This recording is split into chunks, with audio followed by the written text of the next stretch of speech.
No, mambo vipi mtongo wa nguvu, ni mimi mtangazaji wako Kevo TV na kukumbusha usisahau kusubscribe channel yetu na kulike na kushare na kucomment ili kupata habari zinazotrend mtandaoni zaidi na zaidi.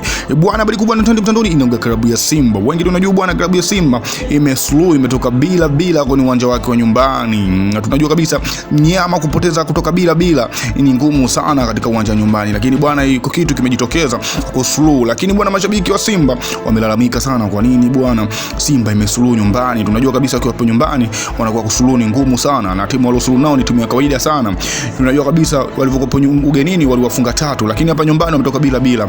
Kwa nini imekuwa hivyo? Walitegemea kupata magoli mengi ili kufurahi, ili kuenjoy na mpira. Siku zote ukiwa umetangulia kiushindi lazima ucheze mpira fulani, mpira biliani, mpira mzuri ambayo unafanya mashabiki wafurahi. Lakini Simba bwana hawajafanya kitu hicho, wamecheza mpira ajabu sana. Na pia bwana, kitu cha kumuumiza mashabiki, timu ilivyopangwa imepangwa hovyo. Unajua Simba bwana ina wachezaji wazuri sana ambao wana uwezo mkubwa na wana uwezo ile mbaya, lakini bwana kikosi bwana kilichopangwa cha kawaida sana.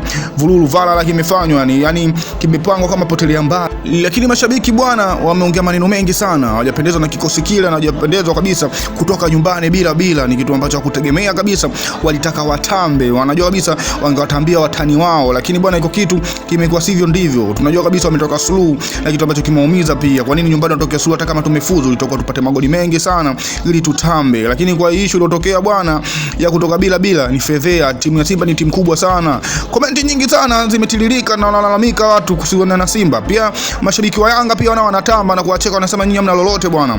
Nyumbani mmetoka bila na mnajitambaga, mnajua kutumia uwanja nyumbani, lakini mmesuluhu, ni kitu cha fedhea sana. Kwa mambo yamekuwa ni mengi sana mitandaoni mtongo wa nguvu, lakini tunakukumbusha usisahau kusubscribe channel yetu na kulike na kushare na kucomment ili kupata habari zinazotrend mtandaoni zaidi na zaidi. Yangu ni mtongo wa nguvu. Asante sana.